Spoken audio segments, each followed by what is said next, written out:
Welcome to the Thursday edition of Take 5 for Torah. That means that today we are going to discuss an element of the weekly Torah portion, which this week is naso. Naso means to uplift, because we have a description of the uplifting of the tribes.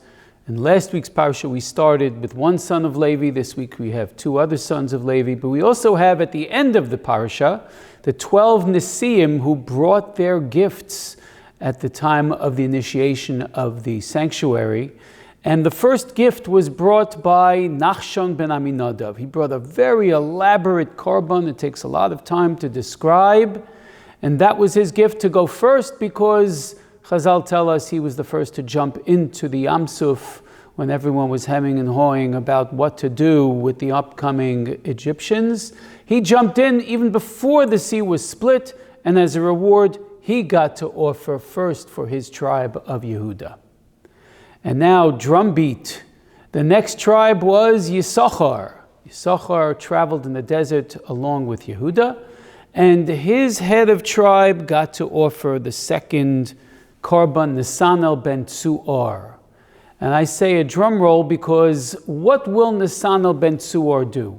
Is he going to try to break out and offer a korban of his own choice and say, I can do better than Nachshon? And what did Nesanel ben Tzuar do? A very crucial thing for leadership. He decided that this is not time for me to break out on my own and show that I can be twice as good or better than Nachshon. Nesanel ben Tzuar brought exactly the same korban as the first man. And you know what happened then? The next 10 did the same. All 12 of them brought what was certainly a separate korban, a separate sacrifice, a separate gift for each and every one of them. That's why all 12 of them are mentioned separately. Otherwise, the Torah could have just said, Nachshon ben Aminadav brought his gift, and then just mention the other names perhaps, or just say all the other heads of tribes brought the same thing. Good Shabbos, let's go home and save about 75 psukim.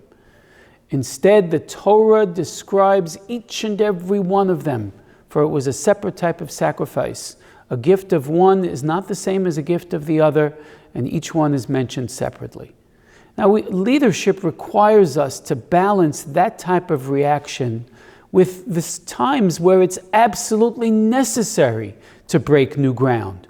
If Avraham wasn't ready to break new ground and smash the literal idols and the metaphorical idols of his day, we wouldn't be here.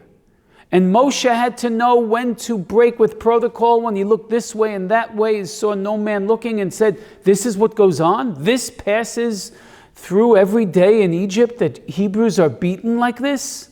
No, I can't stand for this. I can't stand for the status quo. I have to break new ground, and I have to smash the idols of this day, which allows human beings to be turned into beasts of burden for the sake of someone else's will. So it's clear that our leaders must at times be ready to break with protocol, to break with what is written before them, and at times, like Nesanel ben Tzuar, to know when to just follow and go with the flow. A few minutes, take 5, is not enough time to clearly decide which is which, but that's also part of leadership, to know when it is time and when it is not. And in this case, Nesanel ben Tzuar serves even perhaps as the second one, as the most important of all of them, because he was the one who set the stage for the next 10. You know, there's a time in the Torah where it refers to lifting up the head. Naso es Rosh. That's what this parsha is about, Naso. And there was a time where two servants of Paro were both told that your head will be uplifted. The butler, your head will be uplifted and brought back to your former mission before Paro of pouring the cup before him. And the baker was told, your head will be uplifted as well, Nebuch, as he was hanged from a tree. So the uplifting of the head, if we have the proper aspect of leadership, to know that the true leader is a humble servant of those that are in his leadership. He is a true servant of those in his nation, those who he's leading. And that is the true measure of what we feel is leadership, the true measure of what Parshas Naso is all about.